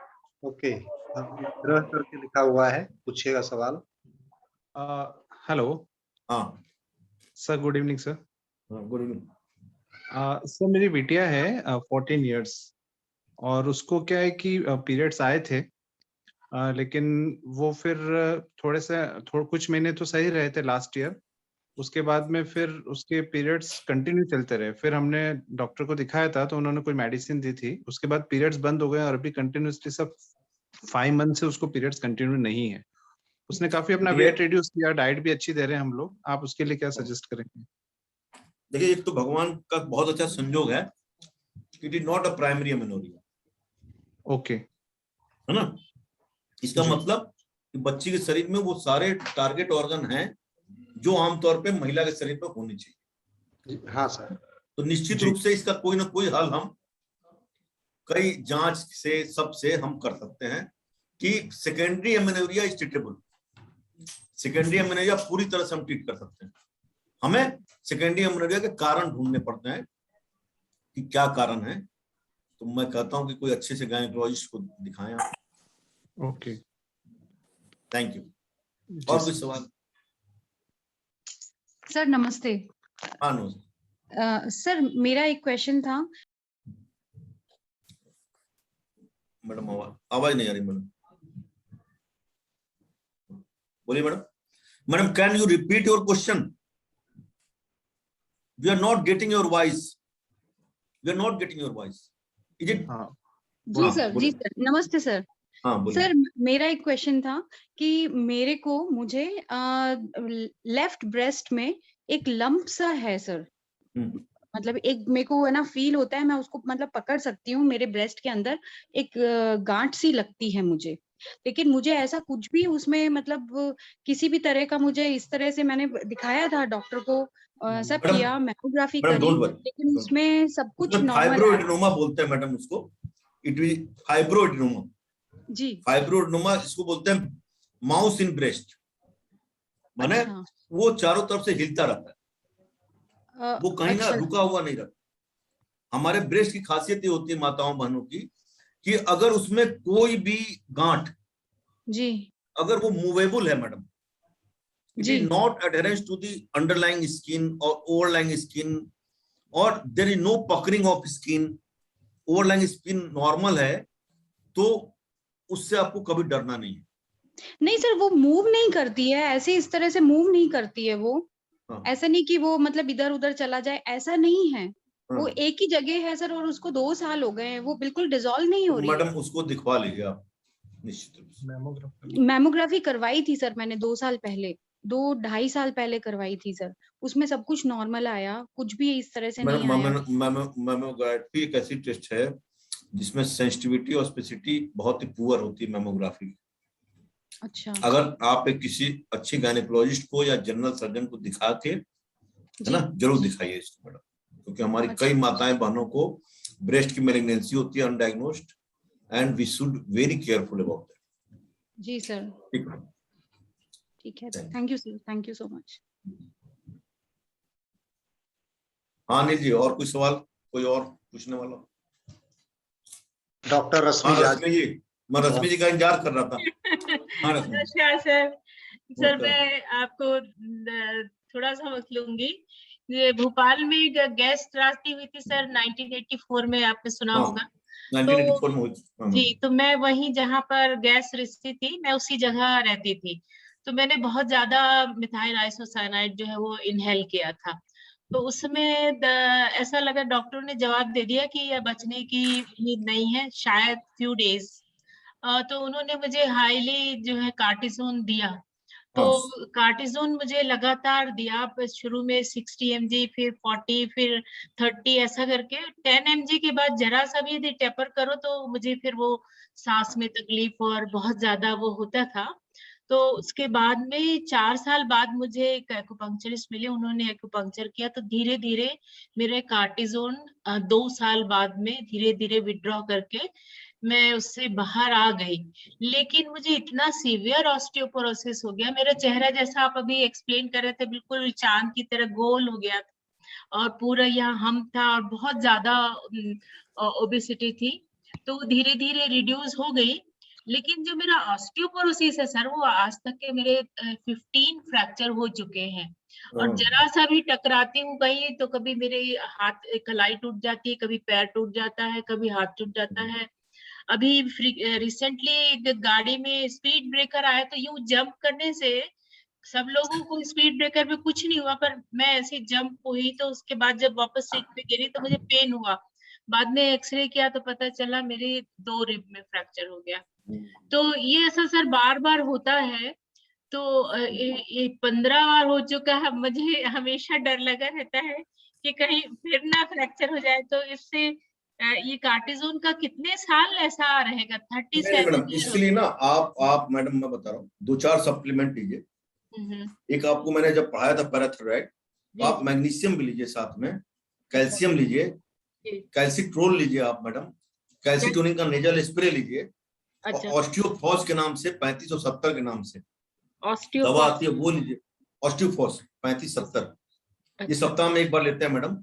लेने के बाद हम थोड़ा देर चलते हैं। फिर कैल्सिटोनिन की नेजल स्प्रे भी हमने बोला था आपको, कैल्सिटोनिन का आपको नेजल स्प्रे भी लीजिए 2-3 महीने के लिए। कैल्सिटोन का स्प्रे, कैल्सिटोनिन का नेजल स्प्रे आता है। मैंने अब जब आपको थायराइड हार्मोन पढ़ाया था तो कैल्सिटोनिन हार्मोन के बारे में पढ़ाया था, जो पैराथायराइड और पैराथायराइड पे काम करती है। जी जी जी। फिर नेजल स्प्रे आते हैं जो हमारे नाक के रास्ते हम देते हैं जी। तो ये सब 4-6 अगर दवाएं लेंगे आप तो जो ऑस्टियोपोरोसिस की समस्या है वो पूरी तरह खत्म हो जाएगी। फिर से मैं रिपीट कर रहा हूँ, कैल्शियम, जिंक और कैल्सिट्रोल के साथ लीजिए मैडम। कैल्शियम और जिंक दोनों मिला हुआ, जिंक हो और कैल्सिट्रोल ठीक मैडम। दूसरा आप ऑस्टियोफोर्स 3570 के नाम से आती है, सिप्ला कंपनी की, वो आप ले सकती हैं सप्ताह में एक बार। कैल्सिटोनिन नेजल स्प्रे ले सकती हैं। और जो हमारे जो कोलिकैल्सिफेरॉल सैचेट होते हैं, जब हमने आपको विटामिन D3 पढ़ाया था, तो ये सब अगर आप सामूहिक रूप से लेती हैं, अगर इनसे भी नहीं रिस्पॉन्स आता तो फिर हम इरिथ्रोपोइटिन देते हैं। इरिथ्रोपोइटिन के इंजेक्शन होते हैं जो 5000-10,000 के इंजेक्शन एक लगते हैं, उससे हमारे ऑस्टियोपोरोसिस में काफी सुधार होता है। और रश्मि जी, मैं एक और बात बोलूंगा आपके लिए, माने अच्छी बात, कि आप बड़े ही शार्प दिमाग की हैं, लेक्चर को बहुत अच्छे से सुनती हैं और जितने भी सवाल पूछती हैं उसका मुझे इंतजार रहता है कि रश्मि जी का क्या सवाल होगा। मैडम, आज मैं मॉर्निंग वॉक कर रहा था, जी तो हमने बोला कि जो झां लोग होते हैं तो वो वर्ल्ड के सबसे तेज ब्रेन होते हैं। They are the richest brain. तो you are very fortunate. Sir बच तो गई मैं, उससे जो है मेरे बहुत सारे सभी नियर एंड डियर की डेथ हो गई और मैं बच गई। लेकिन ऐसा लगता था कि वेजिटेबल जैसे यानी बॉडी हो गई थी। तो वो इतनी बुरी हालत है कि आफ्टर 37 ईयर भी मुझे हमेशा रात को मतलब वही सपने आते हैं, वही डेड बॉडीज दिखाई देती हैं जिनको पार करके मैं बाहर आई। तो मैडम ये वही कहानी है ना, लोग बोलते थे अच्छा तुम जालिया वाले बाग में बच गए थे। तो अच्छा यार बताओ क्या हुआ था जालिया। तो भाई 1984 की जो त्रासदी थी, तो वो तो मैंने एक भयावह त्रासदी थी। उसके बाद भी रश्मि जी को आज हम स्क्रीन पे देख रहे हैं। We are very fortunate enough. उसका सर सारा श्रेय जो मेरे चाइनीज टीचर्स को जाता है कि जब मैं 3 साल तक मैं चाइना में मैंने चाइनीज पढ़ी और उसके बाद मैंने एक्यूपंक्चर सीखा, तो मैं उनके लिए मॉडल थी कि ये देखो गैस त्रासदी, अमेरिकन लोगों ने गैस छोड़ी और उससे ये हुई। तो अमेरिका का दुश्मन है, सब लोगों ने इतनी मेरी सेवा की और मुझे टर्टल का सूप पिलाया, स्नेक का बाइल पिलाया और जाने क्या क्या खिलाया। उसके बाद सर यानी मेरा नया जन्म हुआ 3 साल में। उन्होंने मुझे जो जो ट्रीटमेंट दिया, पर जो ये ऑस्टियोपोरोसिस है उसके लिए उन्होंने मुझे गधे का जिलेटिन खिलाया, वो खिलाया उसको, स्नैक का और उसका बाइल ये सब पिला के और खड़ा कर दिया मुझे 3 साल में। मैडम आप बताइए, एक बार हमने पढ़ा था ना कि दही का आपने खिलाया ना, देखिए दही क्या किया काम करके, उसने आपके गट फ्लोरा को मेंटेन किया, जो लैक्टोबैसिलस था उसको मेंटेन किया। तो जो एक्स्ट्रा कैल्शियम ग्लूकोकॉर्टिकॉइड देने के कारण जो एक्स्ट्रा कैल्शियम लॉस हो रहा था इन प्रॉपर डाइजेशन की वजह से, उसको शरीर में रोका, रोकने की वजह से आज रश्मि जी खड़ी है सामने। अब ये आपको तो एंडरसन को देखना चाहिए मैडम, एंडरसन अगर कभी और रश्मि सामने है, ऊपर चला गया, उनके परिवार वालों को देखना चाहिए, ऊपर चला गया वो हम लोगों को। और सरकार ने हमें 50,000 कंपनसेशन दे दिया और बस वही हमारी कीमत है। अमेरिका में यदि कोई मरता तो जाने कितना करोड़ देते, और हमको जो है उन्हें 50,000 दे दिए। आपकी सबसे अच्छी कीमत है कि आप खुश होकर बात कर रही हैं। अच्छा मैडम, नेक्स्ट स्लाइड मैडम। और कोई है, अगर कोई और सवाल है? हाँ, और कोई है? जगमोहन खन्ना जी। आइए जगमोहन जी बोलिए।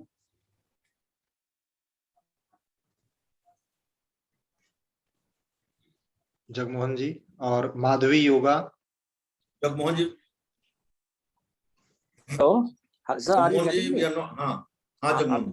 हाँ सर, ऐसे है, बड़ा नमस्कार एंड बड़ा अच्छा लगा मुझे ये जो आप थाइमस के बारे में बताया। थाइमस जो है बोला कि आफ्टर 18 और 16 it is almost none, right, note रहता नहीं है बॉडी में, राइट। अगर तो उस पहली बात तो ये है कि थाइमस का जो इम्यूनिटी फंक्शन है वो कौन टेकअप करता है। नंबर 2, अगर थाइमस रूडिमेंटरी फॉर्म में होता है, क्या हम कुछ लाइफस्टाइल से, कुछ एक्सरसाइज से, किसी तरीके से एक्टिवेट कर सकते हैं ताकि उसकी इम्यूनिटी बॉडी जो है, जैसे बोला thymus is very important immunity boost function, इसके बारे में थोड़ा सा बताइए प्लीज। हाँ जगमोहन जी, बहुत अच्छा सवाल पूछा। देखिए, जो हमारे इम्यून सिस्टम में बी लिम्फोसाइट, टी लिम्फोसाइट्स होते हैं ना, उसमें मेमोरी सेल्स होती हैं। मेमोरी सेल्स वो होती हैं, हम एंटीजन किसको बोलते हैं, जैसे कोरोना वायरस आपके शरीर पे आक्रमण किया तो वो कोरोना हमारे लिए एंटीजन हुआ। जब हम वैक्सीन लिए तो वैक्सीन भी एक तरह से जगमोहन जी एंटीजन हुआ, और वो एंटीजन जब शरीर में गया तो उसके खिलाफ हमारी मैक्रोफेजेस, टी सेल्स और ये सब मिलके आती है, उसको एंटीजन को अटैक करती हैं, मारने का प्रयास करती हैं। उस क्रम में हमारे एंटीबॉडी बनते हैं। तो उसमें मेमोरी सेल्स होती हैं। मेमोरी सेल्स क्या होती हैं कि अगर दोबारा इसका आक्रमण हुआ तो मेमोरी सेल उस एंटीजन को डिटेक्ट कर लेती है। थाइमस के साथ क्या था, हमने थाइमस के साथ आपको ये भी बोला था कि इसका कोई एंटागोनिस्टिक नहीं होता, एंटागोनिस्ट नहीं होता। और थाइमस के साथ क्या था कि उस समय बच्चे में कोई मेमोरी सेल्स नहीं थी, बच्चा पूरी तरह एक नवजात बच्चा था, और मेमोरी सेल न मिलने की वजह से उसके ऊपर कई वो सब चीज हावी हो सकते थे। इसलिए थाइमस ग्लैंड की प्यूबर्टी के पहले की एज में एक प्रासंगिकता थी, और इसीलिए इनका इंपॉर्टेंस था। और धीरे धीरे ये ग्लैंड एट्रोफी हो जाती है। मैंने उस समय भी बोला था, पीनियल ग्लैंड और थाइमस ग्लैंड के बारे में अभी बहुत शोध किया जाना बाकी है। रूडिमेंट्री थाइमस को हम रीएक्टिवेट कर सकते हैं कि नहीं कर सकते हैं, इस सवाल का जवाब देने में मैं अक्षम हूं, क्योंकि मैं इसका जवाब नहीं जानता। I see.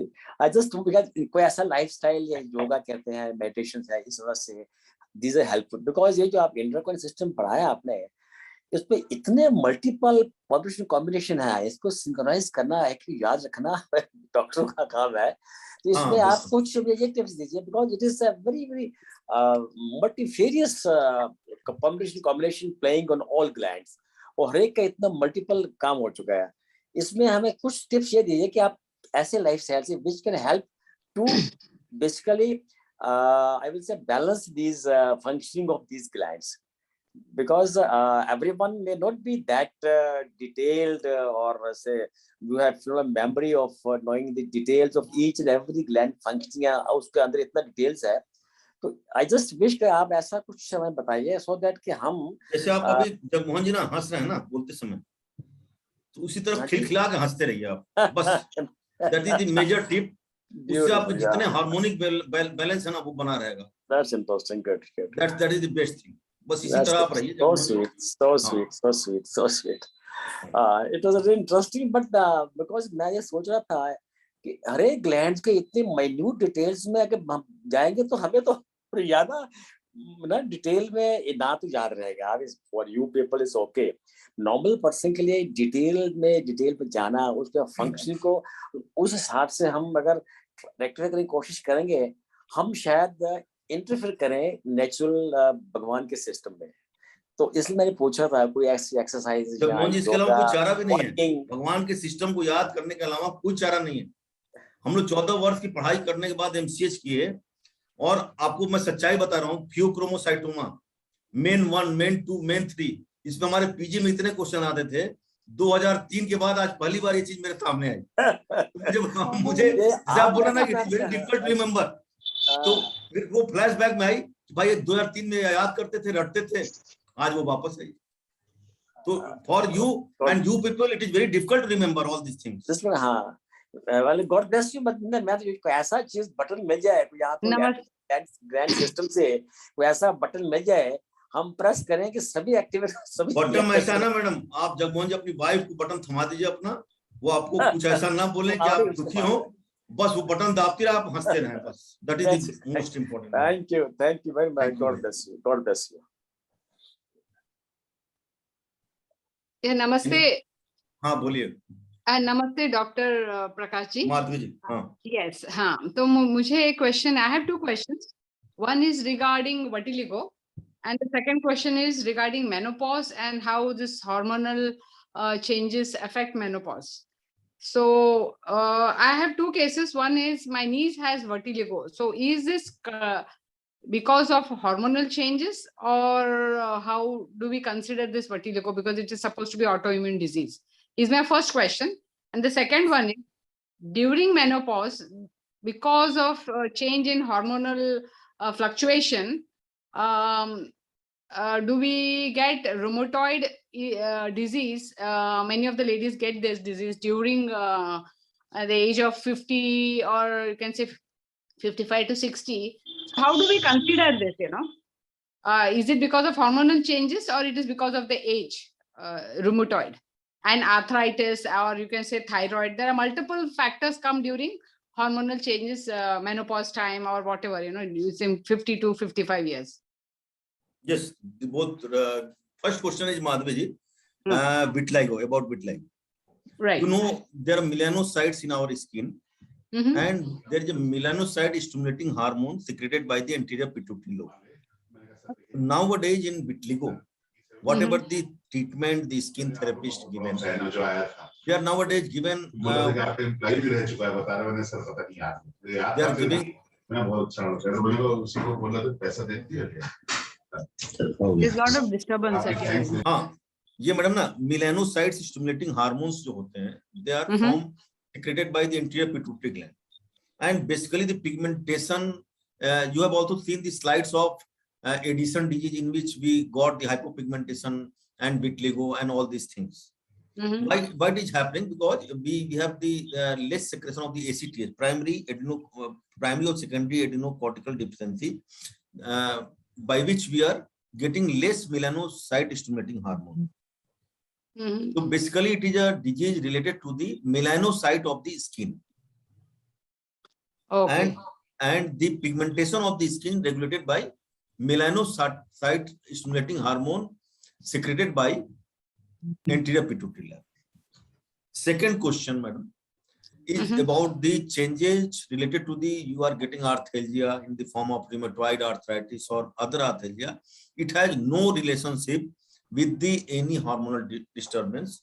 We got hot flushes, we got weakness, we got osteoporosis that may be secondary to the changes in the body, either due to weakness of the muscles or due to osteoporosis. But primarily rheumatoid arthritis is not concerned with either it is related to the menopause. No, it is not related. It is a different disease, and it has different pathophysiology. I don't think it is related with the menopause. Oh, okay. But does this thyroid disease, once you get thyroid, you are supposed to take some medication to bring it to normal. So once it is normal, is there a way we can stop thyroid medication after 5 years or 6 years? Many times we have seen, ma'am, we have stopped the treatment of the thyroid. How it was possible, I can't answer it. But we have stopped. You have stopped. Okay. So it is okay to stop the medication if it is Yes.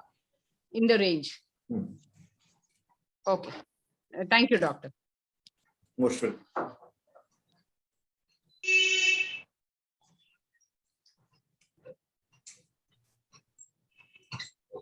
Hello Tripathi ji पूछिएगा सवाल। Hello, हाँ जी, अनिल जी। जी जी sir. मैं कुछ अपनी बातें कहना चाहता हूँ। हेलो। हाँ जी, आवाज आ रही है सबसे सर। पहले तो डॉक्टर खेतान साहब का मैं हृदय से आभारी हूँ कि नॉन मेडिकोज को आपने अगर थाइमस को महाराणा प्रताप बताया तो हम कभी भूल नहीं सकते, ना जैसे हमने महाराणा प्रताप को भूला और ना हम आपको भूल सकते, क्योंकि थाइमस का रोल आपने बताया कि बहुत अच्छी बात बताई कि किस प्रकार से टीनेजर्स के लिए दाई माई का रोल अदा करती है, और जो हार्मोन्स हैं और एक नेचुरल प्रोसेस में जिस तरीके से प्रोटेक्शन कोविड जैसे एंटीजेंस के विरुद्ध जो हमारे भावी कर्णधारों को ईश्वर ने बचाया है, आपने बिल्कुल स्पष्ट कहा कि जो उसका विधान है उसके प्रति सबको नतमस्तक होना है। एड्रिनल को जो एक मटर के बराबर है। दूसरी बात जो आपने बताई कि जितने भी डक्टलेस ग्लैंड्स हैं वो वेस्कुलर डोमिनेंट है, ये बहुत बड़ी बात है। और जितना भी आपने, ये जगमोहन जी ने बिल्कुल ठीक कहा कि ये इतने सिम्टम्स को जानना, इतनी बीमारियों के सिंड्रोम्स को जानना, ये किसी के लिए भी बहुत कठिन है। लेकिन मित्रों, एक बहुत बड़ी बात है कि आपने देखा होगा कि सारे जितने भी आपने क्लासेस जितने लिए, विटामिन पे लिए, हार्मोन्स पे लिए, यानी डक्टलेस ग्लैंड्स पे, उसकी एनाटॉमी, उसके सिम्टम्स, न्यूरोपैथी पे लिए और इलेक्ट्रोलाइट्स पे लिए, और हार्ट को उसका न्यूरो कनेक्शंस पता। जिस प्रकार से न्यूरो सर्जन होते हुए आपने जो है कोई ऐसा सिस्टम नहीं जिसको इंटीग्रेट करके कनेक्टिविटी ना प्रदान की, तो हमारा भी तो कुछ दायित्व है। और इसकी आप चिंता ना करें, ये जो ज्ञान दिया है, ये अप्लाइड जितना भी थ्योरेटिकल नॉलेज है, उसे ईश्वर के दिए हुए गिफ्ट, हैंड्स, फिंगर्स, जॉइंट्स और हाथ पांव के, उसमें एक अद्भुत शक्ति उसके अंदर दी है। हम क्यों नहीं मैनेज कर सकते? मैं आपके फीडबैक के लिए, इसमें बहुत से ऐसे पार्टिसिपेंट्स हैं जिनके ब्रेस्ट के कैंसर्स और पूरे बॉडी के सारी, जहां भी मेटास्टेसिस है, नेक्रोसिस है या मैलिग्नेंसी है, उसको इस संस्थान में अर्ली डायग्नोसिस के माध्यम से डिटेक्ट हुआ। न जाने कितने ब्रेस्ट कैंसर के पेशेंट्स हैं जिन्होंने ना तो रेडियोथेरेपी, ना कीमोथेरेपी, कोई भी वो नहीं किया। उन्होंने कहा कि हमें पेनलेस लाइफ जीना है, और ये नहीं कि वी कैन नॉट अफोर्ड, लेकिन उसके हैजर्ड्स को वी कैन नॉट इनकाउंटर। यहां तक कि मैं आपको बता दूं कि सीनियर आईएएस ऑफिसर जो आज भी रिटायरमेंट के बाद किसी ट्राइब्यूनल में जज हैं, रमोला जी मौजूद हैं, पैरों में सारे पॉइंट्स, कम से कम 200 पॉइंट्स लगा के, जब मैलिग्नेंसी, उनको टाटा इंस्टीट्यूट ने कहा कि अब हम कुछ नहीं कर सकते, सारे कीमो के साइकिल्स और सारी चीजें डिस्चार्ज कर चुके हैं, अब हम कुछ नहीं कर सकते, वो आज भी जीवित। सीनियर आईएएस थे और काफी सीनियर पर्सनैलिटी है। और फिर उन्होंने स्वयं अपने पॉइंट सीख के पैर के जितने भी टोज हैं उसमें ट्रीटमेंट से उन्होंने, मैं बड़े गंभीरता से ये बताना चाहता हूँ कि परमात्मा ने सारी शक्ति दी है और जितने भी सिम्टम्स हैं इसमें आपने बड़े कुछ गाइडिंग सिम्टम्स बताए हैं कि इसको इससे डिफरेंशिएट की, कुछ बातें याद रखनी और मोस्ट ऑफ द चीजों को पेशेंट अपने आप याद दिला देता है। और जो मेल ब्रेस्ट में आपने बताया कि बिल्कुल फीमेल जैसी लगती है, उसे जो नॉमेनक्लेचर दिया है और उसके बाद जो है लोग परेशान होते हैं और न जाने कितने पेशेंट इस प्रकार के आए। और आप सभी जानते हैं कि चाइनीज सिस्टम में ST17 एक पॉइंट है जो कि निपल पे उसके अराउंड है, उसके आजू बाजू किडनी की मेरिडियन और स्प्लीन की, और हम लोगों ने उसको इंटीग्रेट करके जब चाइनीज से CM in AM में लेफ्ट और राइट जिधर का भी है इस प्रकार की उस ग्रोथ को बोथ थंब के वाद जॉइंट पे पॉइंट्स बहुत थोड़ी सी हैं, 10 पॉइंट्स हैं, उनका ट्रीटमेंट देखे और इतनी बड़ी सफलता मिली है। जो केस हिस्ट्री आपके पास केस मैनुअल है उनमें इस प्रकार के सारे नहीं हैं। और एक बात आपको बड़ी गंभीरता से मैं सभी पार्टिसिपेंट्स को बता रहा हूं, इसको वैज्ञानिक स्वरूप देने में और इसका अनुमोदन प्राप्त कराने में डॉक्टर खेतान साहब का बहुत बड़ा योगदान है। हमें मजबूर कर रहे हैं कि हमें व्हाइट कोट पहना के छोड़ेंगे, और आज जो है हमारे पास शब्द नहीं है उनके प्रति आभार व्यक्त करने। कोई ऐसा सब्जेक्ट उन्होंने नहीं दिया और एक बड़ी गंभीरता से बताई कि जितने सिस्टम है उनको कंट्रोल करता है न्यूरो सिस्टम, जिसके वो मास्टर है, सर्जन है, और उनके ऊपर कंट्रोलिंग इफेक्ट वो है हार्मोन सिस्टम का। कहां से ऐसी चीज है जो कि बिल्कुल डिसइंटीग्रेटेड है? आप करके तो देखिए, जितने हार्मोनल ग्लैंड्स हैं सब में वेस्कुलर प्रोमिनेंस है। आप एनसीएच में थायराइड के लिए NCH9 में 4-5 सेडेट 3-6 टोन यानी वेस्कुलर ट्रीटमेंट देने पे, जैसे कहते हैं कफ को दूर कीजिए, पित्त को बढ़ाइए, मूवमेंट जो डक्टलेस सिक्रीशन है that should be the part of the blood stream. आप इसको आश्चर्य मत मानिए, न जाने कितनों के मेडिसिन थायरोनॉर्म और थायरॉयड। और एक बात मैं और बताना चाहता हूं, आइदर हाइपो है या हाइपर, एनर्जी और everything needs balancing, the treatment would be the same.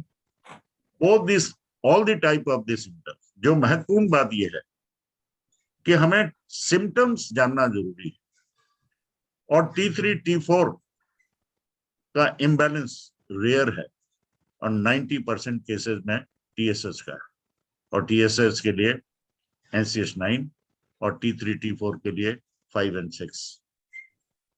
ये केस हिस्ट्री प्रोवन केसेस।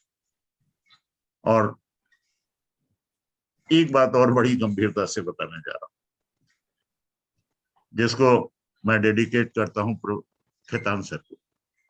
आपने जो हमें पढ़ाया, जो हमें विजडम और नॉलेज दी, आज हम MND के पेशेंट को, लखनऊ के पेशेंट और गवर्नमेंट के प्रिंसिपल चीफ सेक्रेटरी के ब्रदर को, जो कि अमेरिका पतंजलि से सब जगह घूम फिर के आए हैं और केवल मेथी से, ये केवल आपके हाथ के 30 ज्वाइंट्स हैं। और आपको मैं एक बड़ा सूत्र के रूप में बता रहा हूं, अगर पेरिफेरल नर्वस सिस्टम सर्वाइकल का लेफ्ट साइड में किसी भी प्रकार के सिम्टम्स हैं, वर्टिगो है, हाथ में दर्द है, नमनेस है, टिंगलिंग सेंसेशन है, नमनेस है, अल्टरनेट ये सारी चीजें राइट साइड के स्मॉल फिंगर के तीनों जॉइंट पे अगर मेथी लगा के दबा दें तो इंजेक्शन से ज्यादा और तुरंत इसी समय आप देख सकते हैं और हिप जॉइंट से लेके साइटिका के अलोंग जितनी भी नर्व हैं उसके लिए अपोजिट साइड में, अगर लेफ्ट साइड में दर्द है तो राइट साइड के इंडेक्स फिंगर के सभी जॉइंट में मेथी लगाकर आप इसको ट्रीटमेंट दें, इंजेक्शन जैसा, मेडिसिन जैसा और सुपर मेडिसिन, हार्मलेस मेडिसिन। इस बार के कॉन्फ्रेंस में ये एक से एक चीजें। और ट्राइपॉडिक आपने बताया कि सारे सिस्टम को कंट्रोल करता है नर्वस सिस्टम, और उसको कंट्रोल करता है मास्टर, जो कि फीडबैक मैकेनिज्म के ऊपर डिपेंड करता है, that is the hormone system. और हमारा सिस्टम तो फीडबैक पे ही, जो हमने रिसर्च किया पेशेंट उसी तरीके से भरमार हमें ओपीडी में मिलते हैं।